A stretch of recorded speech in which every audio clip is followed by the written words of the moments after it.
સંસારી જીવના ભાવ મરણો તારવા કરુણા કરી સરિતા વહાવી શુદાતણી રઘુવીર તે સંજીવની સોસાતી દેખી સરિતને કરુણાભિના હૃદયે કરી મુનિકુંદ સંજીવની સમય પ્રાવત તણે ભાજન ભરી કુંદ કુંદ રચ્યું શાસ્ત્ર સાથિયા અમૃતે પૂર્યા ગ્રંથાધિરાજ તારામાં ભાવો બ્રહ્માંડના ભર્યા અહો વાણી તારી પ્રશમ રસવા વેનિરતી મુમુક્ષુને પાતી અમૃત રસ અંજલિ ભરી ભરી અનાદિની મૂર્છા વિષતણી ત્વરાથી ઉતરતી વિભાવેથી થંભે સ્વરૂપ ભણી દોડે પરિણતિ તુષે નિશ્ચય ગ્રંથ ભંગ સગરા વ્યવહારના ભેદવા તું પ્રજ્ઞા છીણી જ્ઞાનને ઉદયની સંદેશહુ છેદવા સાથી સાધકનો તું ભાનુ જગનો સંદેશ વીરનો વિષમો ભવક્લાંતના હૃદયનો તું પંથમુ તીતણો સુણે તને રસની બાંધ શિથિલ થાય જાણે તને હૃદય જ્ઞાની તણા જણાય તું રૂચતા જગતની રુચિયારસે સૌ તું રીઝતા શકલ નાયક દેવ રીઝે બનાવું પત્ર કુંદનના રત્નોના અક્ષરો લખી તથાપિ કુંદ સૂત્રોના અંકાએ મૂલ્ય ના કદી તથાપિ કાનવાણીના અંકાએ મૂલ્ય ના કદી નમો રેંગટણંગ નમો શીટણંગ નમો અયરણમ નમો વજ્રણમ નમો લોહિષો સૌણમ ચત્તારી મંગલમ અરિહંતા મંગલમ સિદ્ધા મંગલમ શાહો મંગલમ કેવલી પંતો ધમો મંગલમ ચત્તારી લુગટમાં અરિહંતા લુગટમાં સિદ્ધા લુગટમાં શાહુ લુગટમાં કેવલી પંતો ધમો લુગટમાં ચત્તારી શરણ ભોજામી અરિહંતે શરણ ભોજામી સિદ્ધે શરણ ભોજામી સાહુ શરણ ભોજામી કેવલી પંતો ધમો શરણ ભોજામી ઓમ નમો અરિહંતાણમ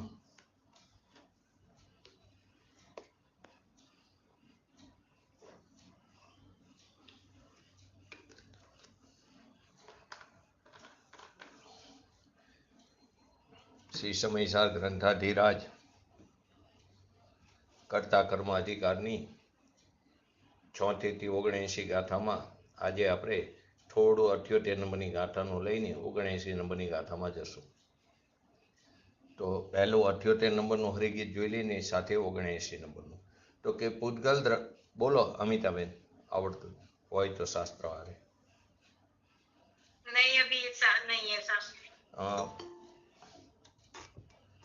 હા જયંતિભાઈ, 78 ને 79 બે હરિગીત લો.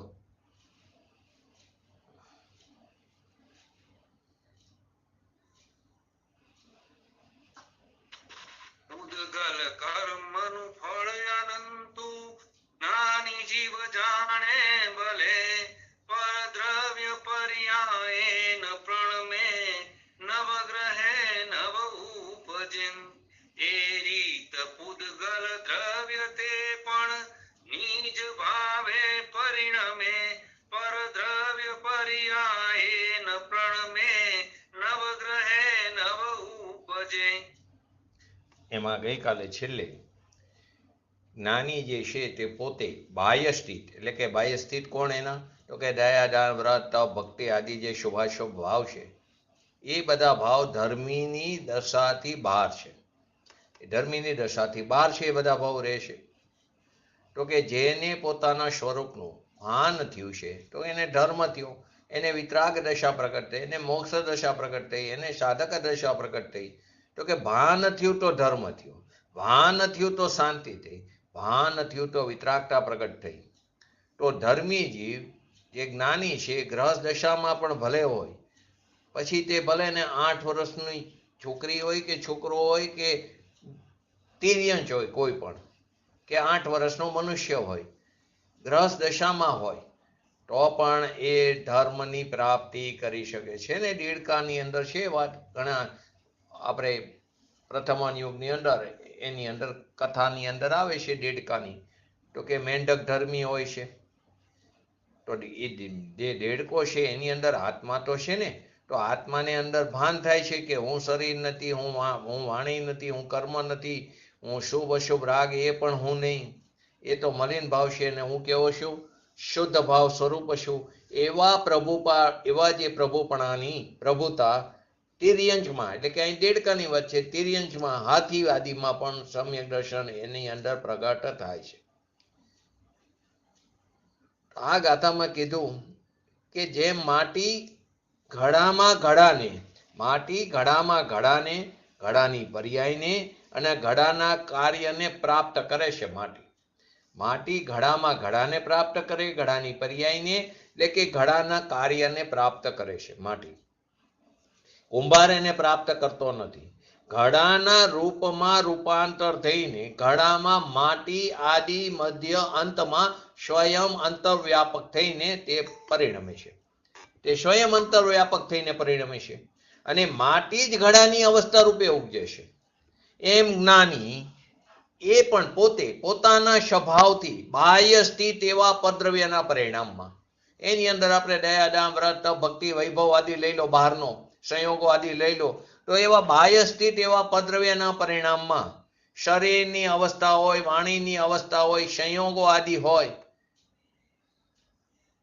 એમાં એને એની સાથે એની અંદર આત્મા પ્રસરતો નથી, એ પરિણમતો નથી, તેને ગ્રહતો નથી, તે રૂપે પરિણમતો નથી, તે રૂપે ઉપજતો નથી. એની આદિ મધ્ય અંતમાં આત્મા નથી. એની આદિ મધ્ય અંતમાં આત્મા નથી. તો કોણ છે એના આદિ મધ્ય અંતમાં? તો એના આદિ મધ્ય અંતમાં પૂતગલ છે. તો કે પછી એની અંદર તમે એક સારું એક્ઝામ્પલ ચક્રવર્તીનું પણ લઈ શકો. તો ચક્રવર્તી જે છે એને કેટલો બધો વૈભવ હોય છે.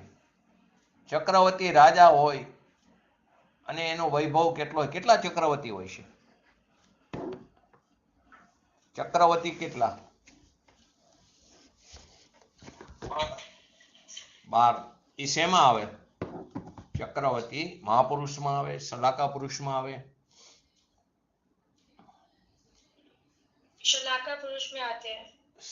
સલાકા પુરુષ વાળા બધા મહાપુરુષમાં હોય, પણ આ પર્ટિક્યુલર સલાકા એટલે કે મહાપુરુષ વાળા પાસે સલાકામાં નથી હોતા, એટલે કે બધા નથી હોતા. સલાકા વાળા બધા મહાપુરુષમાં હોય, 169 મહાપુરુષ ને સલાકા પુરુષ કેટલા? 63. પણ એ ક્યારે? બંને અવસર્પિણી કાળ અને ઉપસર્પિણી કાળ બંનેમાં. હા, બરાબર. પણ અત્યારે નથી. અત્યારે હુંડાવ સર્પિણી કાળ છે. બંને કાળમાં 63 સલાકા પુરુષ. અત્યારે કેટલા છે સલાકા પુરુષ? 59. બરાબર, સરસ. કેવી રીતે?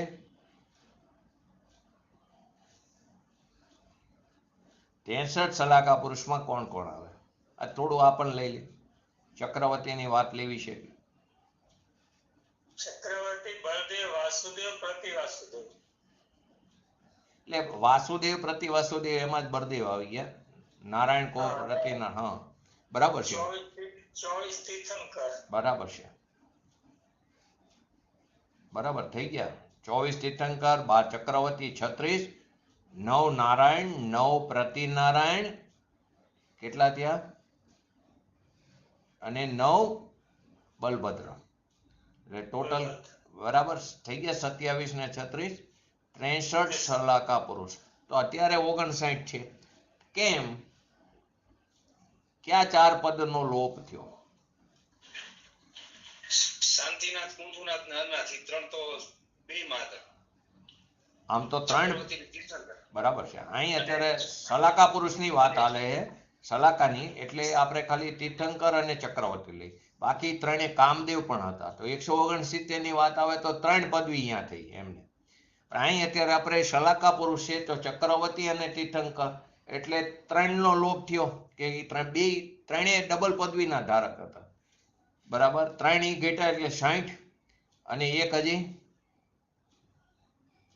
મહાવીર સ્વામી. હા, ત્રિપુષ્ટર નારાયણ હતા, એટલે એક પદનો ઈ લોપ થયો. એટલે અત્યારે આ કાર્ય હુંડાઉ સર્પિણી કાર ચાલી રહ્યો છે, એની અંદર 59 સલાકા પુરુષ છે. હવે અહીં આપણે વાત છે ચક્રવર્તીની. તો ચક્રવર્તી આ બધા 63 સલાકા પુરુષ કહો કે 169 મહાપુરુષ કહો, નિયમથી મોક્ષે જાય છે. બરાબર, કોઈ નિયમથી પહેલા તો અધોગતિમાં પણ જાય. જે પ્રતિ વાસુદેવ છે બધા નિયમથી ક્યાં જાય છે? પ્રતિ નારાયણ. નિયમથી નરકમાં વાસુદેવ, પ્રતિ વાસુદેવ માંથી પ્રતિ વાસુદેવ એટલે કે પ્રતિ નારાયણ ક્યાં જાય છે? બધા નિયમથી નરકમાં જાય. રાવણ છે ને અત્યારે નરકમાં, તો નરકમાં જાય છે. એવી રીતે બલભદ્ર જે છે તેમાં 7 બલભદ્ર અત્યારે મોક્ષ પામી ગયા છે. 8મા બલભદ્ર બલરામ તે અત્યારે સ્વર્ગમાં છે. 8 બલભદ્ર મોક્ષ પામ્યા ને 1 સ્વર્ગમાં છે. 7 ગતપંથાથી ગયા અને 8મા રામ તે માંગી ટુંગીથી થયા મોક્ષે. 9 માંથી 8 ગયા. તો અહીં 12 ચક્રવર્તીમાં અમુક ચક્રવર્તી મોક્ષે ગયા, અમુક સ્વર્ગમાં ગયા અને અમુક નરકમાં પણ ગયા. તો નરકમાં કોણ ગયા? ક્યાં ચક્રવર્તી કેટલા ગયા?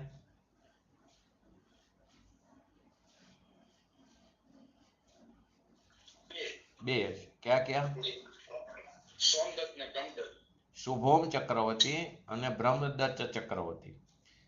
તો આ વર્તમાન કાલચક્રના અવસર્પિણી કાળમાં પ્રથમ મહાન પુણ્યાત્મા ચક્રવર્તી કોણ હતું? તો કે ભરત.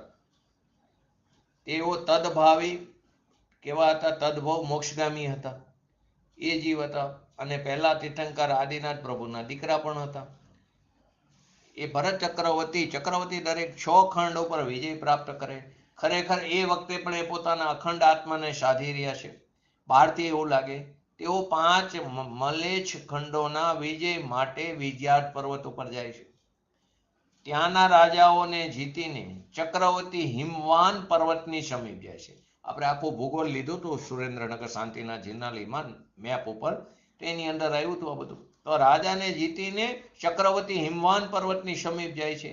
તો એની બાજુમાં રહેલો વૃષભાચલ જે પર્વત છે એના દર્શને જાય છે, દર્શનાર્થે આવે છે. તે કેટલો મોટો છે? 100 યોજન ઊંચો, એટલે કે 100 યોજન ઊંચો અને 100 યોજન પહોળો એવો ઊંચો પર્વત છે વૃષભાચલ. અને આ મનોહર પર્વતની શિલા ઉપર પ્રત્યેક વિજેતા ચક્રવર્તી પોતાની ગૌરવ કથાને સૂચિત કરનારી પ્રશસ્તિ લખે છે. પ્રશસ્તિ એટલે કે શિલાલેખ લખે છે. તો આ ભરત ચક્રવર્તી પણ વૃષભાચલ પર્વતની નજીક જાય છે. તો ત્યાં તેમણે શું કહ્યું? સમસ્ત પૃથ્વીને જીતવા વાળા ભરત ચક્રવર્તી પોતાના હાથમાં કાંકણી નામનું રત્ન છે, એ રત્ન લઈને પોતાનું નામ તે પર્વત ઉપર એટલે કે શિલાલેખ ઉપર લખવાનો વિચાર કર્યો. તો તે સમયે ભરત રાજાએ તે પર્વત ઉપર હજારો ચક્રવર્તી રાજાઓના નામ લખેલા જોઈએ. અસંખ્યાત કરોડો કલ્પોમાં જેટલા ચક્રવર્તી થયા હતા તેઓના નામથી આખો પહાડ ભરેલો હતો. તો આ પર્વત શિલાલેખોથી ભરચક જોઈને ભરત ચક્રવર્તીને બહુ આશ્ચર્ય થયું. તેમજ આ જોઈને ભરત ચક્રવર્તીનું માન ઉતરી ગયું, ગર્વ ઉતરી ગયો. જો આ જ્ઞાની પુરુષ જે ભાવિ ધર્મી છે એ અહીંયાથી એ ઘટનાઓ ઉપરથી વૈરાગ્યને પ્રાપ્ત કરે છે. તો ભરત ચક્રવર્તીનો ગર્વ ઉતરી ગયો. તે વિચારે કરે હું તો એક નથી, આવા તો ઘણા આવા ઘણા ચક્રવર્તી ભરત ક્ષેત્રની અંદર થઈ ગયા. મારા સમાન અનેક ચક્રવર્તી થઈ ગયા, તેઓ પણ શાસક હતા. જે સમયે ભરત ચક્રવર્તીને એક ચક્રવર્તીની પ્રશસ્તિ ભૂસવી પડી, ત્યારે વિચાર કરે છે આ સંસાર કેવો ક્ષણભંગુર છે કે આજે મારે મારું નામ લખવા બીજાના નામને ભૂસી નાખવું પડે છે. આ સંસાર કેટલો સ્વાર્થી છે કે પોતાના વખાણ માટે બીજાના નામને છેદવું પડે છે. ઓકે, હું પણ આજે એક ચક્રવર્તી છું, પણ એક દિવસ મારું નામ પણ જરૂર ભૂસાશે. જો આ ધર્મીની દશા કે ચક્રવર્તીના શિલાલેખનો પણ ક્યાંય પત્તો નથી, તો તારી પાસે ચક્રવર્તીઓના જે શિલાલેખ છે એનો પણ ક્યાંય પત્તો નથી, તો આપણી પાસે શું છે કે આપણે એટલો બધો ગર્વ કરીશું કે મારી પાસે આટલી માલ મિલકત, મારી પાસે આટલું, મારી આ જાઓ જલાલી, કેટલો ગર્વ કરી રહ્યા છે. વિચારો, એને તો આટલું બધું હોવા છતાં પણ એનો પણ પત્તો નથી. અરે એનાથી પણ વધારે દેવોની સંપત્તિ પણ વિઘ્નોથી ભરેલી છે. તો આપણે માનવી થઈને આટલો ગર્વ શું કામ કરીશું? આપણી પાસે છે શું? વધીને 5-10 મકાન હોય, દુકાનો હોય, માલ મિલકત હોય, બેંક બેલેન્સ હોય, તો એની સામે તો કંઈ જ નથી. તો ભરત ચક્રવર્તીએ શિલાલેખમાં પ્રશસ્તિ લખી. નાભિરાજનો પુત્ર અને પ્રથમ તીર્થંકર શ્રી ઋષભદેવ ભગવાનનો પુત્ર, કે હું ભરત ચક્રવર્તી 6 ખંડથી સુશોભિત આ સમસ્ત પૃથ્વીનું મેં પાલન કર્યું. આ ભરત ચક્રવર્તીએ સર્વ સંપદા અને લક્ષ્મીને ચંચલ સમજીને 2 મિનિટો. હેલો, હા જોઈ લઈશ.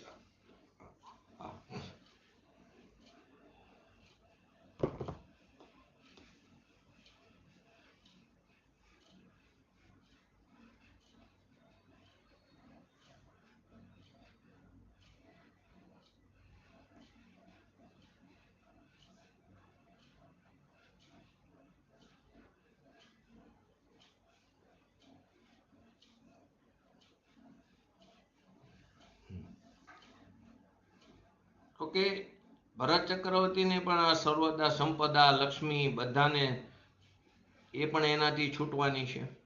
એને ચંચલ સમજીને એને વિશ્વ જે પર્વત છે, આ જે વિશ્વ પર્યંત ફેલાવા વાળી જે કીર્તિ છે એની, આ પર્વત ઉપર એને શિલાલેખમાં કંડારી. ચંચલ સમજીને વૈરાગ્ય એને ઉત્પન્ન થયો. ત્યારે આકાશમાંથી દેવોએ એના ઉપર પુષ્પવૃષ્ટિ કરી. આકાશમાં દુદુંબી યંત્રો વાગ્યા, દેવોએ જય જયકાર કર્યો, અને ત્યાં પંચાશ્ચર્ય પ્રગટ થયા. આવી એ વખતે હતું આ બધું. અત્યારે તો આ કાર એટલો હલકો છે કે અહીં દેવો પણ આવતા નથી. છતાં આવા મહાન ભરત ચક્રવર્તીનું નામ પણ એક દિવસ શું થશે? ભૂંસાઈ જશે. કેમ કે ભાવિ ચક્રવર્તી થશે તેને એ નામ મિટાવ્યા વગર પોતાની પ્રશસ્તિ કેવી રીતે લખશે? તો કાંકણી રત્નથી અંકિત કરેલા ભૂતપૂર્વ ચક્રવર્તીઓના પણ શિલાલેખનો આજે પત્તો નથી, તો આપણી પાસે શું છે?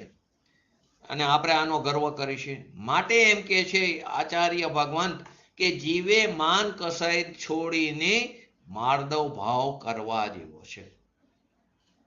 ચક્રવર્તીનો વૈભવ જોવો તો એમ લાગે શું વૈભવ છે એની પાસે.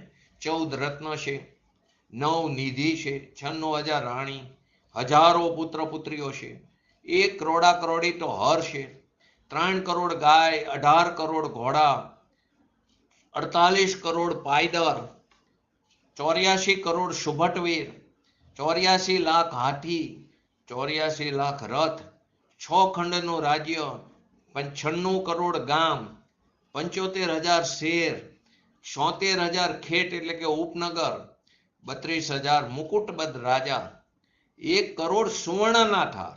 આપણે તે ચાંદીની થારી હોય તો કેટલાને આપણે એનો અભિમાન કરી. 1 કરોડ સુવર્ણના થાર, 4,000 મંડપ, 48,000 પટણ, 99,000 દ્રોણ, 74,000 સંવાહન, 28,000 દુર્ગવ અટવી. આટલો તો એનો વૈભવ છે. એને 10 પ્રકારના તો દિવ્ય ભોગ છે. દિવ્ય મેલ છે એની પાસે પેલું. બીજું દિવ્ય રત્નો છે, દિવ્ય ભાજન છે, દિવ્ય ભોજન છે, દિવ્ય નાટક છે, દિવ્ય નિધિ છે, દિવ્ય સૈયા છે, દિવ્ય શાસન છે, દિવ્ય વાહન છે, દિવ્ય સૈન્ય છે. એના સેનાની અંદર 14 રત્નો છે. પેલું સેનાપતિ રત્ન. તો આર્યખંડ, ઉત્તમ, મધ્યમ, મલેશખંડ સિવાય બધા અન્ય જેટલા પણ દિગ્ગજ રાજાઓ છે એને જીતનાર સેનાપતિ રત્ન. ગ્રહપતિ રત્ન એટલે કે ભંડારી, રાજમહેલનો વ્યવહાર ચલાવનાર અને હિસાબ કિતાબ રાખનાર, આ બધાને ધ્યાન રાખવાવાળો ગ્રહપતિ રત્ન. ત્રીજું પુરોહિત રત્ન કે જેની નીચે 360 રસોયા છે. ચોથું તક્ષક રત્ન, શિલ્પી છે, ઉત્તમ કલાકાર છે. એ ચક્રવર્તીનો મહેલ છે, જીન મંદિર છે, પ્રસાદ વગેરે તૈયાર કરાવનાર. પાંચમું સ્ત્રી રત્ન એટલે કે ચક્રી રાણી એટલે એની પતરાણી. 96,000 રાણી સિવાય એક પટરાણી. એ 96,000 રાણી સિવાય એક આ મુખ્ય પતરાણી હોય છે, તે સ્ત્રી રત્ન છે. ગજપતિ રત્ન, સામે પ્રતિસ્પર્ધી રાજાની ગજ સેનાને વ્યૂહ રત્નથી વીખી નસાડી દે, એને ભગાડી દે, દુશ્મન રાજાને તબાહ કરી દે, તે ગજરત્ન. સાતમું અશ્વરત્ન એટલે કે પવન જે દંડ રત્ન.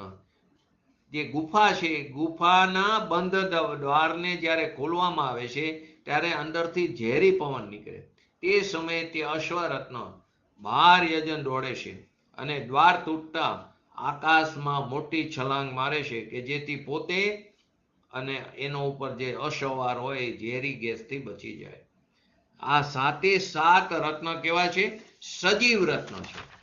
અને આ 7 રત્નો કે જે સજીવ રત્ન છે તેમાં એક નંબરથી આપણે જે જોયા 5 નંબર સુધીના તે પોતપોતાના નગરમાં જન્મ લે છે. અને 6 અને 7 તે વિદ્યાધર પર્વત ઉપર જન્મ લે. એટલે 6 અને 7 ની અંદર આ છેલ્લું અશ્વરત્ન આવ્યું અને ગજપતિ રત્ન આવ્યું. એ વિદ્યાધ પર્વત ઉપર જન્મ લે છે.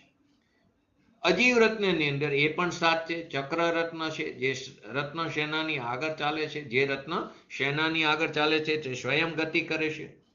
તેના 1000 દિવ્ય આરા દિવ્ય તેજથી ચકચકાટ કરે. એના પ્રભાવથી દુશ્મન રાજા ચક્રવર્તીને નમન કરે. તાબે રહીને યુદ્ધ કરવું નથી પડતું.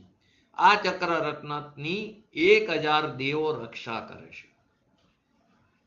પછી બીજું અજીવ રત્ન છત્ર રત્ન, તેને સૂર્યપ્રભ રત્ન પણ કહે. ચક્રવર્તીની સેના ઉપર કોઈ આયુધ શસ્ત્રોની બાધા આવી પડે, કોઈ અન્ય કોઈ કુદરતી હવામાનની બાધા આવે તો એ સૈન્યની રક્ષા કરે. સમસ્ત સેનાની ઉપર તે છાંયો કરી નાખે. ત્રીજું અદ્ભુત અશી રત્ન, આ એક જાતનું દિવ્ય આયુષ એક હથિયાર છે. એ એક ચમત્કારિક તલવાર છે. તે ચક્રવર્તીનો તીર્થોત્સવ કરે છે, એને જીતાડે છે. એટલે કે એનું મુખ્ય હથિયાર થયું. દંડ રત્ન આપણે એક આયુધ છે. સૈન્યની સુખાકારી માટે જમીનને સમતલ અને સાફ સુથરી રાખે છે, કરી આપે છે જ્યાં સેનાનો પડાવ હોય ત્યાં. અને જે ગુફા છે ત્રિમિશ, ત્યાં ઝેરી ગેસ ભરેલો છે, એના દ્વારને તોડી નાખે છે. કાંકણી રત્ન જે આપણે કીધું એ અંધકાર ભરેલી ગુફામાં રહેલા અંધકારને તેના તેજથી દૂર કરે છે. તેને ચિત્ત અગ્નિ રત્ન પણ કહે છે. ચંદ્ર અને સૂર્ય જેવો તેનો પ્રકાશ છે. અને ચક્રવર્તીના શિલાલેખ એ પણ આના વડે લખાય છે. છઠ્ઠું ચૂડામણી રત્ન, આ રત્ન વિશેષ છે કે ઈચ્છિત પદાર્થોને તે આપે છે. એને ચિંતામણી રત્ન કીધું. જેવું ચિંતવે તેવું થાય. અને છેલ્લું ચર્મ રત્ન, સૈન્યને સરોવર, નદી, સમુદ્રથી પાર ઉતારી આપે. સમુદ્રનો ભયંકર તોફાન હોય કે જ્યાં પહાડ જેવા મોટા મોજા ઉછળતા હોય એમાંથી સૈન્યને પાર કરાવી સામે કિનારે લઈ જાય. હવે વિચારો, રામની વાત આવે છે ને રામાયણમાં, તો આ ચર્મ રત્ન હોય એમની પાસે, તો એ સામે કિનારે લઈ જાય છે. ચક્રવર્તીનું આખું સૈન્ય તેમાં સમાઈ જાય છતાં જગ્યા રહે એવું દિવ્ય ચર્મ રત્ન છે. 14 રત્નમાં 7 સજીવ અને 7 અજીવ.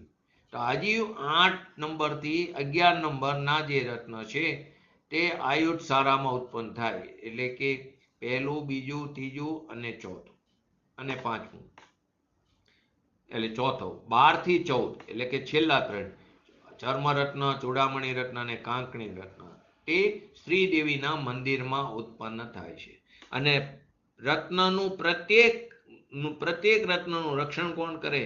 1,000 યક્ષ દેવતા એનું રક્ષણ કર્યા કરે છે. એની પાસે 9 નિધિ છે ચક્રવર્તી પાસે. કાલ નિધિ એટલે કે ઋતુ અનુસાર અનેક જાતના પદાર્થો આપે. મહાકાલ નિધિ એટલે અનેક જાતના ઉત્તમ શ્રેષ્ઠ ભોજન આપે. પાંડુ નિધિ એટલે અનેક જાતના ધાન્ય આપે, રોજ તાજું ધાન્ય 2 કલાકમાં ઉગી જાય. માણવક વિધિ અનેક જાતના આયુધ આપે. શંખ નિધિ અનેક જાતના મધુર વાજિંત્રો આપે. નૈસર્ગ નિધિ ઉત્તમ શ્રેષ્ઠ મહેલો અને મંદિરો આપે. પદ્મનિધિ અનેક જાતના શ્રેષ્ઠ પરિધાન વસ્ત્રો આપે. પિંગલ નિધિ અનેક પ્રકારના બહુ મૂલ્યવાન હીરા મોટી વૈદુમણીના આભરણ એટલે કે દાગીના આપે, કિંમતી આભૂષણ આપે, જર ઝવેરાત આપે.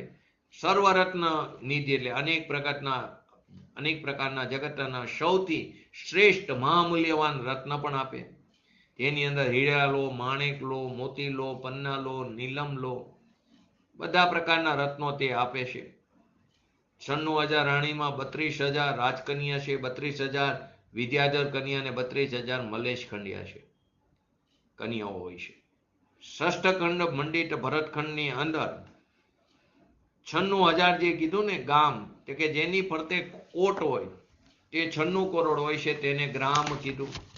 નગર કોને કીધું? 75,000 જે આગળ બોલ્યો કે જે નગરની ફરતે ચારે તરફ દિવાલ હોય અને 4 દરવાજા હોય એને નગર કીધું. ખેત એટલે 76,000 નદી અને પર્વતો સહિત ગામને ખેત કીધું. ખંડ કોને કીધું? 74,000 જે હોય છે, 24,000 તે પર્વતોથી વિશિષ્ટ હોય એટલે ફરતું હોય, પર્વતોથી ઘેરાયેલું હોય એને ખંડ કહે છે. મંડપ એટલે કે 40,000 હોય છે. હર એક 500 ગામની સાથે સંયુક્ત રહેવા વાળું ગામને મંડપ કીધું. પટન કે જે 48,000 હોય છે, જ્યાં રત્નો ઉત્પન્ન થતા હોય તે ગામને પટણ કહે છે. દ્રોણ 99,000 તે નદીની સાથે વિશિષ્ટ એટલે વિતરાયેલો એવા ગામને દ્રોણ કીધું. સંવાહન જે 74,000 ઉપસમુદ્રના તટ ઉપર આવેલા ગામને સંવાહન કીધું. દુર્ગાવતવી 28,000 પર્વતો ઉપર આવેલા ગામને દુર્ગાવતવી કહેવામાં આવ્યું છે. આવ્યો તો એનો વૈભવ છે, છતાં વૈરાગ્ય આવતા ખાસ તો આ સમજવાનું હોય કે એક ક્ષણમાં બધું છોડીને ચક્રવર્તી દીક્ષા લઈને વનમાં ચાલ્યા જાય. એ વૈભવ આવા વૈભવને છોડીને પણ તે વનમાં ચાલ્યા જાય છે. આટલું તો ઘણું છે. એની સાથે 361 તો વૈદ હોય છે, 3,50,000 તો એના મિત્રો હોય છે. મુખ્ય મિત્ર તો સૌધર્મનો દેવલોકનો ઇન્દ્ર હોય છે. એ વારંવાર મધ્યલોકમાં આવીને ચક્રવર્તીની સાથે ઇન્ડોરા ઉપર રત્નજડી બેસીને ધર્મની ચર્ચા કરે છે અને અન્ય ગોષ્ઠી પણ કરે. એ સિવાય એને 360 રસોઈયા કીધા. 32 પ્રકારના યક્ષદેવો 32 પ્રકારના ચામર એને ઢોરે છે. એને 12 યોજન સુધી સંભળાય એવા 24 શંખ, 24 ભેરી અને 24 પડહ હોય છે. 32,000 તો દિવ્ય નાટ્યશાળા હોય છે. 32,000 સંગીતશાળા હોય છે. 32,000 દેશ એવા 32,000 મુકટધારી રાજા, 32,000 રાજાઓના 32,000 સ્વામી, 16,000 ગણબદ્ધ દેવોના સ્વામી, 88,000 મલેશ રાજાઓના સ્વામી, 1 આર્યખંડ અને 5 ખંડ મલેશ ખંડ. આ પ્રમાણે 6 ખંડનું રાજ્ય હોય છે. એ 6 ખંડ પૃથ્વીના સ્વામી ચક્રવર્તી રાજા છે. 1 કરોડ હર કીધા. 3 કરોડ ગોમલ ગૌશાલા. આથી શું થયું? ગાયોની સંખ્યા 3 કરોડ ઉપરથી પણ વિશેષ હોઈ શકે. 1 કરોડ સોનાના રસોઈ કરવાના વાસણ હોય છે. 16,000 દેવો ચક્રવર્તીની સેવા કરે છે. મનોવાંછિત રત્નો, આભૂષણો અને દેવી વસ્ત્રો દેવલોકમાંથી લાવે છે. દેવી વસ્ત્રો દેવલોકમાંથી આવે છે. એના મનોવાંછિત રત્નો લો, આભૂષણ લો, દેવી વસ્ત્રો લો, તે દેવલોકમાંથી આવે. નવનિધિમાંથી રાજ્યમાં અનેક દિવ્ય વસ્તુઓ ઉપજે છે. એટલે અખૂટ છે નવનિધિ કે મનમાં જે ચિંતવે એ કાર્ય થઈ જાય. નંદાવ્રત નામનો ભવ્ય મહેલ હોય છે. અને એ સિવાય આટલું હોવા છતાં પણ ભાવલિંગી મુનિરાજને આગમન થાય તો એના આહારદાનના ભવ્ય પ્રસંગો પ્રતિ દિવસ ઉજવાય છે. તો વિચાર કરો, આવો ચક્રવર્તી કે જેનો સ્પર્શ, એની ઇન્દ્રિયોનું બળ કેટલું છે, 9 યોજન સુધીના વિષયોને જાણી લે છે. એનો રસ તો 9 યોજન સુધીના રસ જાણે છે. ગંધ 9 યોજન સુધીના વિષયોને જાણી લે છે. ચક્ષુ 47,263 7/20 યોજન સુધી જોઈ શકે. જો તમે આ પહેલા પણ વાત થઈ ગઈ કે ચક્રવર્તી પોતાના મહેલમાં ઉપર અગાશીમાં હોય, એટલે કે ઝરોખામાં હોય, તો એ ઉપર નજર કરે તો એની સાથે આપણા જેવા હોય, એને તો ખ્યાલ નથી, તો એને તેમ લાગે ની નમસ્કાર કરે, ને એને એમ લાગે સૂર્ય નમસ્કાર કરે. સૂર્યને નથી કરતા નમસ્કાર. એની અંદર રહેલા અકૃત્રિમ જીન ચૈતાલ્ય એમને દેખાય છે. એમની ચક્ષુ એટલી, એનું બળ એટલું છે. એટલે સવારે ઉઠી સૂર્ય વિમાનમાં રહેલા અકૃત્રિમ જીન ચૈતાલ્યના દર્શન મહેલમાં બેઠા બેઠા કરે, અને આપણને એવું લાગે સૂર્ય નમસ્કાર. ત્યાંથી આ સૂર્ય નમસ્કાર ચાલુ થઈ ગયું છે. કર્ણ તો કે 12 યોજન સુધીના શબ્દને સાંભળી લે, કેમ કે ચક્રવર્તીની ઘણી મોટી સેના હોય છે. એના બે છેડે, એના કોઈ પણ છેડે 2 સૈનિકો કંઈ પણ વાત કરતા હોય તો એ સાંભળી લે. એનું 4 પ્રકારની એની પાસે રાજવિદ્યા છે, 4 પ્રકારે એનું કર્તવ્ય કર્મ છે. ચક્રવર્તીની રાજ્ય શ્રેણીઓ પણ એવી છે. તો કે આ બધું હોવા છતાં વૈરાગ્ય આવતા એ બધું છોડીને દીક્ષા લઈને વન જંગલમાં ચાલ્યા જાય છે અને મુનિપદ ધારણ કરી લે છે. એ આપણે કીધું ને 63 સલાકા પૂર્વમાં 12 ચક્રવર્તી હોય છે. આ બધો વૈભવ શેનો છે? તો કે પૂર્વે કરેલા અત્યંત શુભ ભાવનું, ઉત્કૃષ્ટ શુભ ભાવનું ફળ છે. એ પુણ્યનું ફળ છે, પણ પુણ્ય તે બંધનું કારણ છે. તે આશ્રવ તત્વ છે. તે આત્માનો ઘાત કરે છે, તે આત્માની હિંસા કરે છે. ચક્રવર્તી સમ્યક દ્રષ્ટિ હોય છે, આટલી રીતિ સિદ્ધિ હોવા છતાં પણ પર પદાર્થમાં તેને ક્યાંય શુદ્ધિ બુદ્ધિ થતી નથી. તે માત્ર ને માત્ર એક મોક્ષને ઈચ્છે છે. આવું તો એનું ઘણું બધું વર્ણન આપેલું છે આદિ પુરાણમાં. લઈ લો, આપણે તો શોર્ટમાં લીધું કે આ ચક્રવર્તીનું આવું એની અંદર પડેલો છે, એનો વૈભવ આદિ, છતાં પણ એક સમયમાં બધું છોડીને તે ચાલ્યા જાય છે. તો કે ધર્મીની દ્રષ્ટિ ત્યાં નથી એ વૈભવ ઉપર. ધર્મીની દ્રષ્ટિમાં તો કોણ છે? પોતાનો ભગવાન આત્મા છે. તો આત્માની દ્રષ્ટિ થઈ તો ત્યાં તેને શ્રદ્ધા, જ્ઞાન, ચારિત્ર, શાંતિ આદિ પોતામાં થઈ, અને એ શાંતિથી બાહ્ય સ્ત્રી, કુટુંબ, વૈભવ આદિ એ બધા તે બાહ્ય સ્થિત, એના માટે એ બધું બાહ્ય સ્થિત છે. એ શાંતિથી એ બધું બાહ્ય છે. તો એ તરફના લક્ષ્ય એને જરાક રાગ દ્વેષાદી પણ થયા પરના લક્ષ્ય. શુભ અશુભ ભાવ એ પણ આત્માની વર્તમાન શુદ્ધ દશાથી કેવા છે? બાહ્ય સ્થિત છે. તે બાહ્ય પરિણામ છે. તો એ જે બાહ્ય સ્થિત પરિણામ છે, એના આદિ મધ્ય અંતમાં આત્મા નથી, એમાં પૂતગલ છે. તો જ્ઞાની પોતે બાહ્ય સ્થિત એવા પદ્રવ્યના પરિણામમાં, એટલે કે શરીરની ક્રિયા થાય, વાણીની ક્રિયા થાય, એ બધું પદ્રવ્યની જે અવસ્થા કીધી એ આત્માની નહીં. આત્મામાં જે હરખ શોક થાય છે એ પણ આત્મામાં થાય છે. જીવની પર્યમાં એ પણ આત્મામાં. સ્ત્રી કુટુંબમાંથી તો બહુ દૂરની વસ્તુ થઈ ગઈ.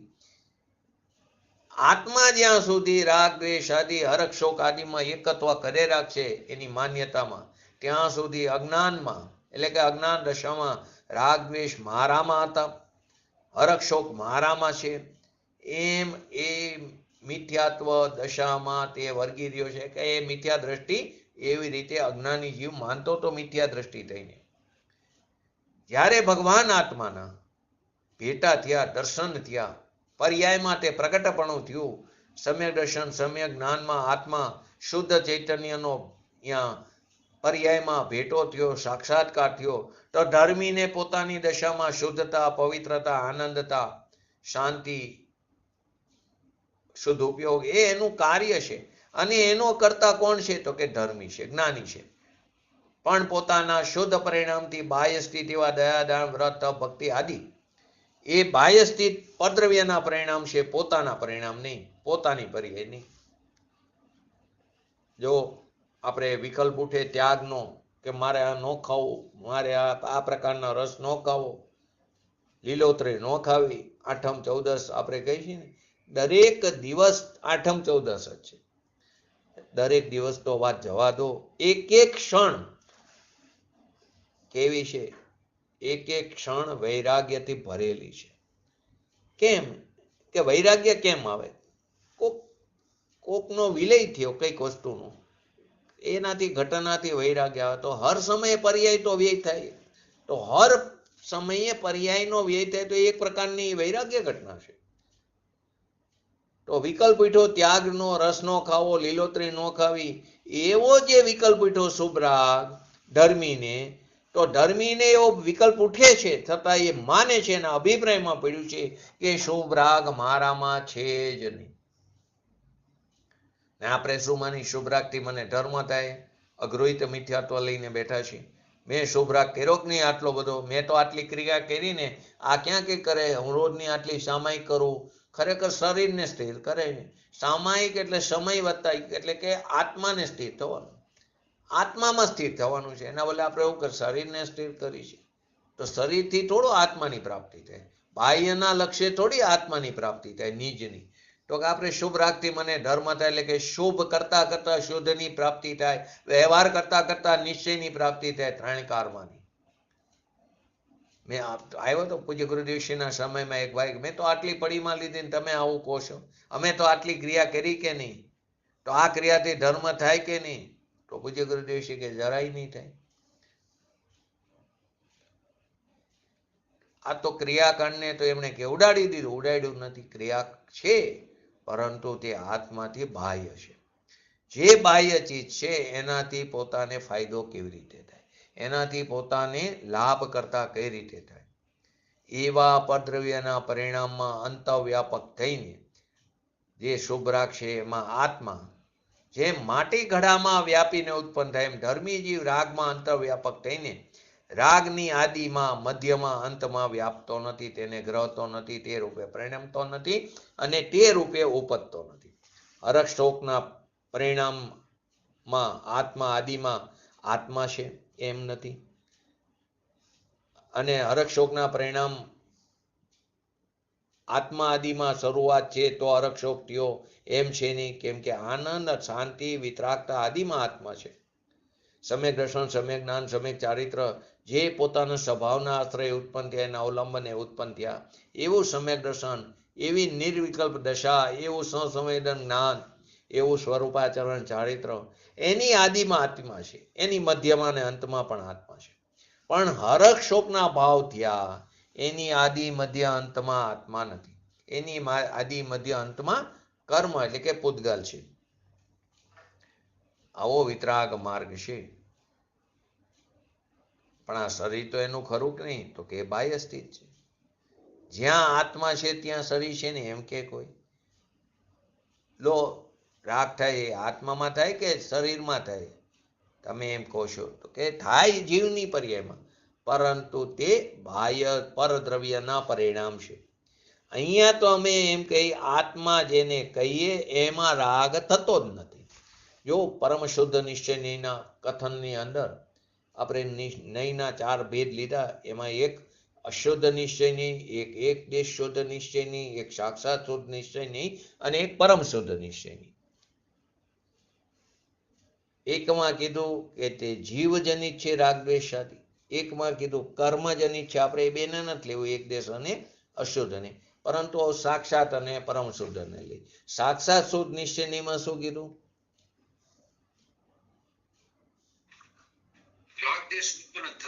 રાગ દ્વેષ ઉત્પન્ન નથી થતા. અને પરમ શુદ્ધ નિશ્ચયનીમાં રાગ દ્વેષ છે જ નહીં આત્મામાં. એટલે આત્મા અમે એને જેને કહીએ એમાં થતા નથી, એટલે કે છે જ નહીં. આત્મા જેને કહીએ એમાં તો જ્ઞાન અને આનંદની મૂર્તિ, એને અમે આત્મા કહીએ છીએ. પુણ્ય પાપ, શુભાશુભ ભાવ એ થોડો આત્મા છે, એ તો આશ્રવ તત્વ છે. એ તો જીવ તત્વથી કેવું છે? ભિન્ન તત્વ છે. શરીર વાણી આદિઓ અજીવ તત્વ છે. અહીંયા એમ કે છે ધર્મી જીવ કે જેને આપણે ગણધર પણ કહીએ, ભગવાનની વાણી સાંભળે છે 4 જ્ઞાનના ધણી. ક્યાં ક્યાં 4 જ્ઞાન?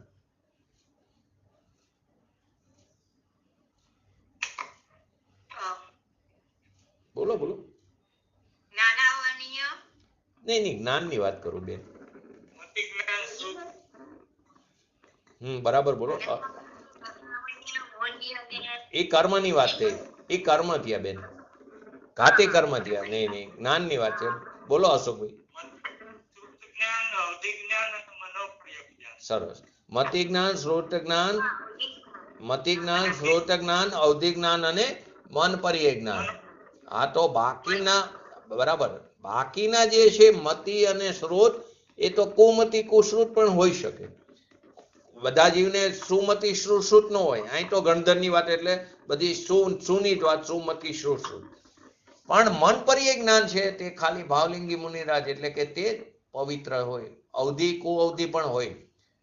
નારકીને દરેક નારકીને અવધિ જ્ઞાન હોય, દરેક દેવને અવધિ જ્ઞાન. તો બધા સમ્યક દ્રષ્ટિ નથી. તો જેને સમ્યક દર્શન પ્રાપ્ત થયું એ શું અવધિ, બાકી કુઅવધિ વિભંગ જ્ઞાન.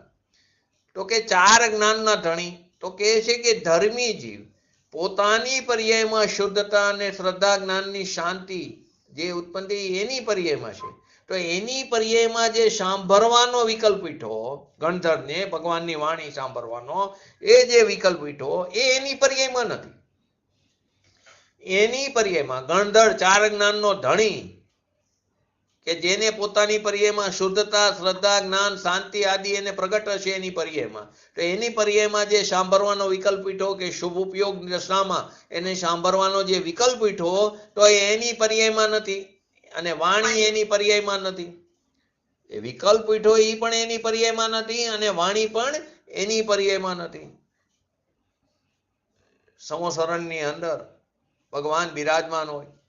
સમદભદ્ર આચાર્ય તો શું કહે છે એની સ્તુતિનું, કે ભગવાનની સ્તુતિનું મને વ્યસન થયું છે.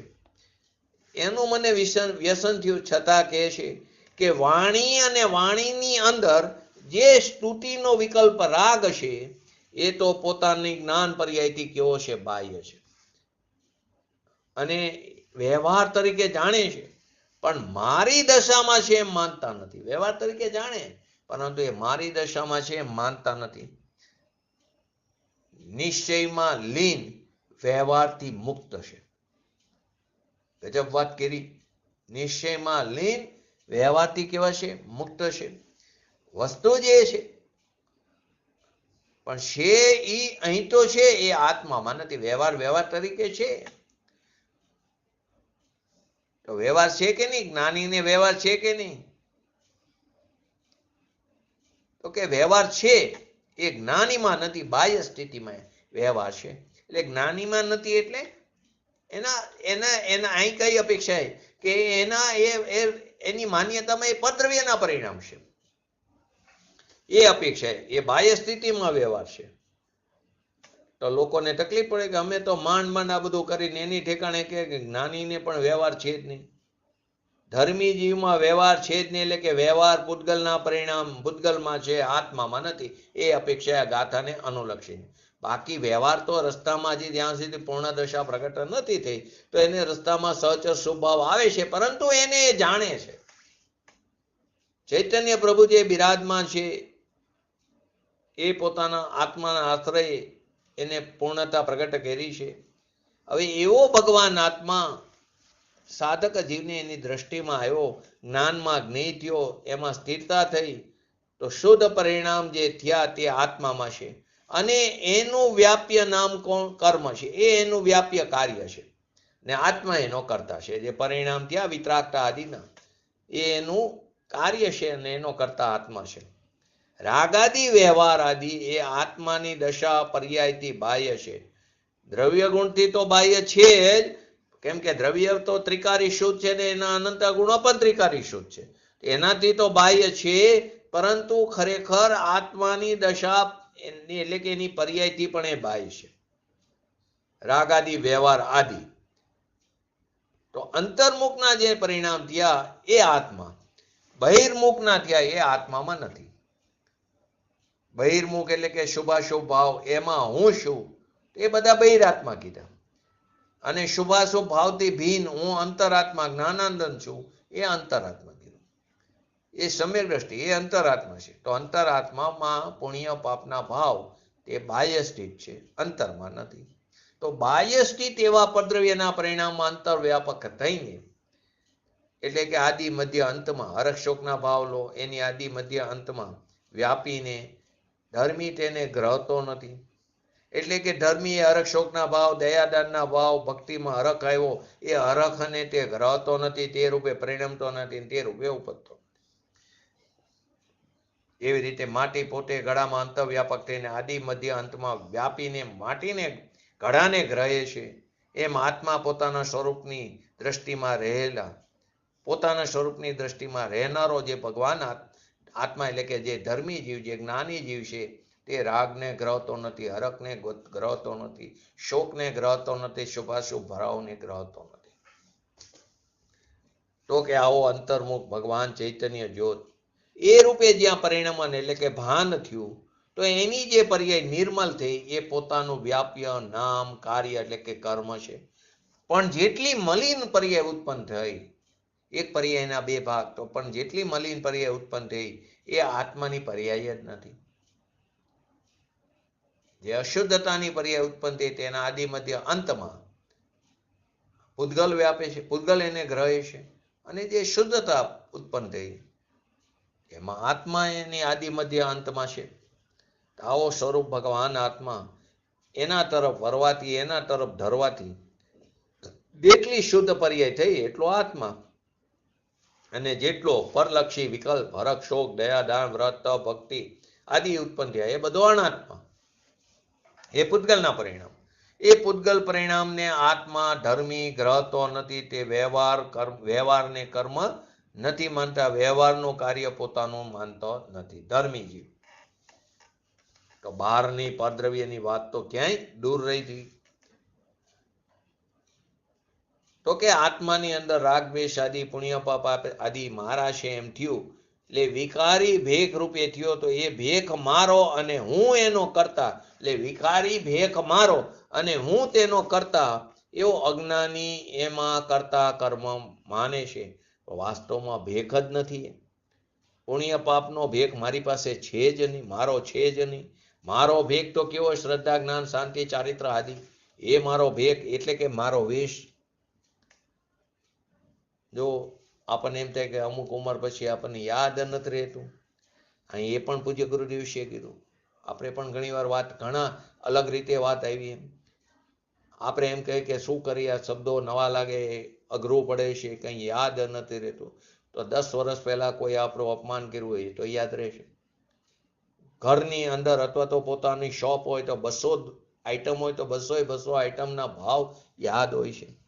સ્ત્રી હોય તો સ્ત્રીને આખા રસોડામાં ક્યાં કઈ વસ્તુ મૂકી, બહારગામ ગયા હોય તો ફોન કરીને પૂછો. તમે આપણને ન ખબર હોય એટલે ફોન કરીને પૂછો તો પણ કે આ જગ્યાએ જાઓ અહીંયા મળશે. અને તમે એને કહો શાસ્ત્રની ગાથા, તો કે યાદ નથી. શાસ્ત્ર તો કે ખબર નથી કે શાસ્ત્રમાં કેટલી ગાથા છે. કેમ? તો કે રુચિનો અભાવ છે. દરેકની વાત છે, રુચિનો અભાવ છે. જ્યાં જેવી રુચિ ત્યાં બધું કાર્ય થાય, ત્યાં એને બધું બરાબર લાગે છે.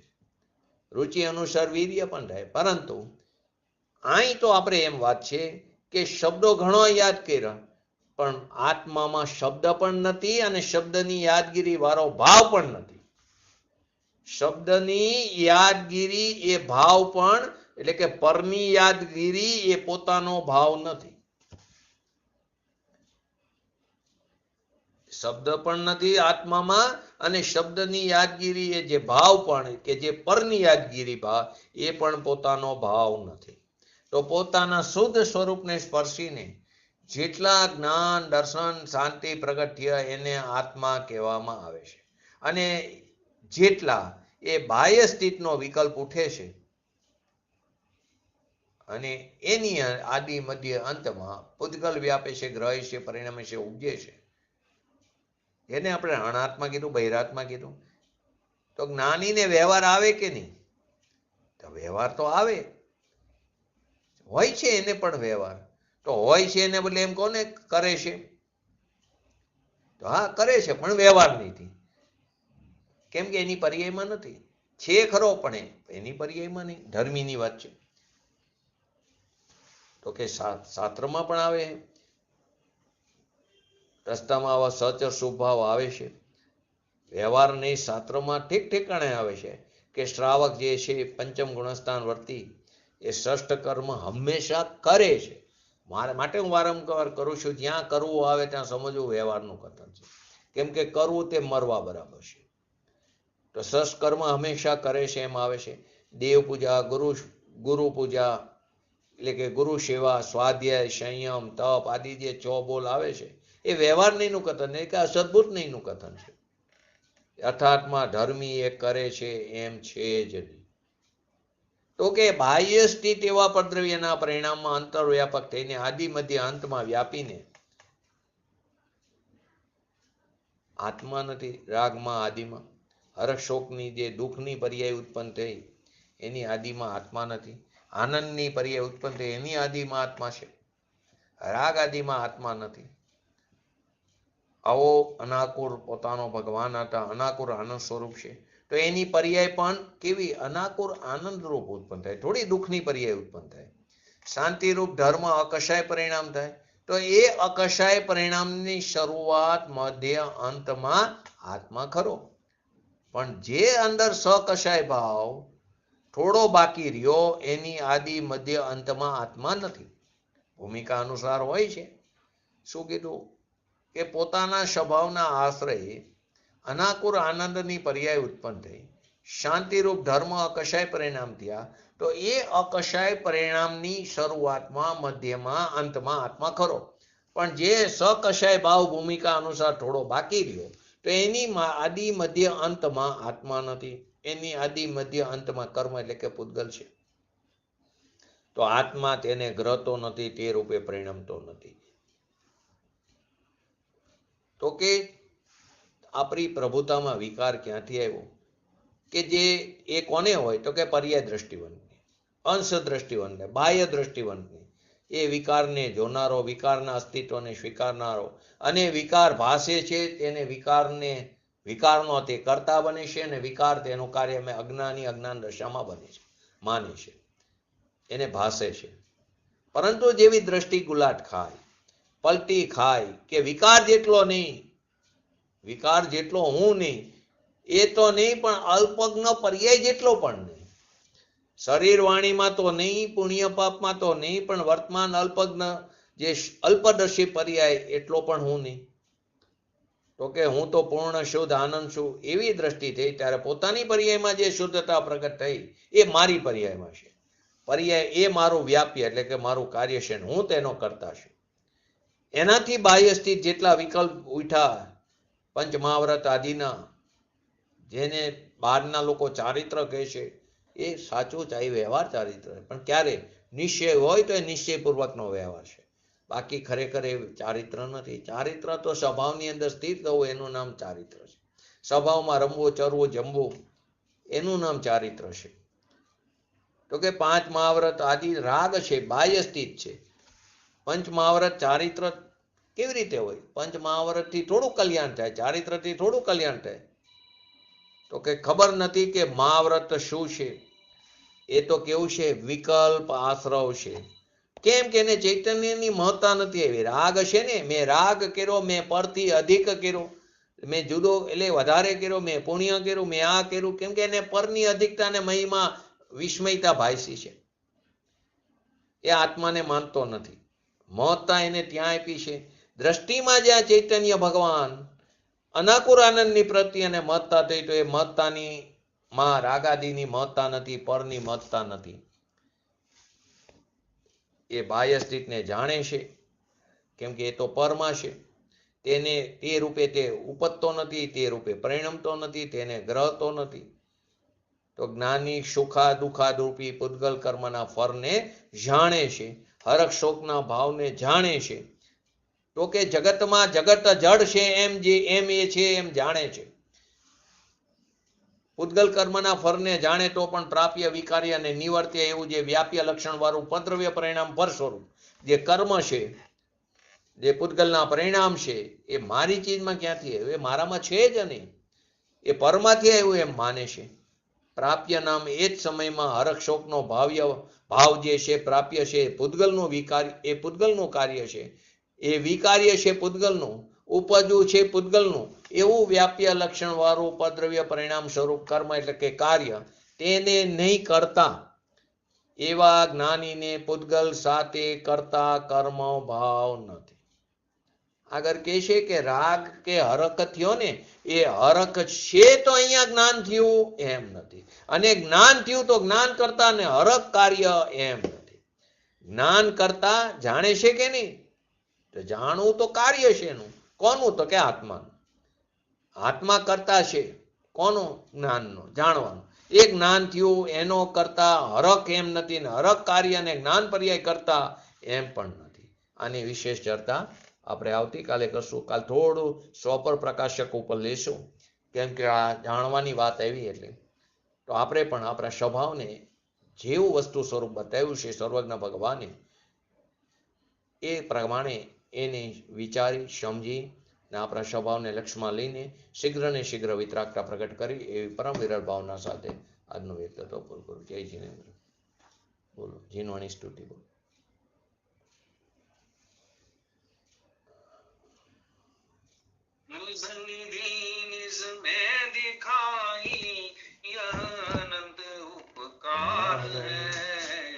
उसके लिए जिनवाणी मात को वंदना शतबार है, वंदना शतबार है. नमो रेंटाणं नमो सिद्धाणं नमो ऐरणं नमो अवजणं नमो लोहिसो सवणं चत्तारि मंगलम अरिहंता मंगलम सिद्धा मंगलम शाहो मंगलम केवले पंतो धमो मंगलम चत्तारि लोकोत्तमा अरिहंता लोकोत्तमा सिद्धा लोकोत्तमा शाहो लोकोत्तमा केवले पंतो धमल लोकोत्तमा चत्तारि शरण भोजामि अरिहंते शरण भोजामि सिद्धे शरण भोजामि शाहो शरण भोजामि केवले पंतो धमो शरण भोजामि. बोलिए श्री पंच परमेश्वरी भगवंतोनो जयो. बोलिए श्री जिनवाणी मातनो जयो. बोलिए श्री परम ब्रह्मोपकारी श्री सद्गुरु देवनो जयो. बोलिए श्री प्रसमूर्ति भगवती मातनो जयो. बोलिए श्री सनातन जैन दिगंबर धर्मनो जयो.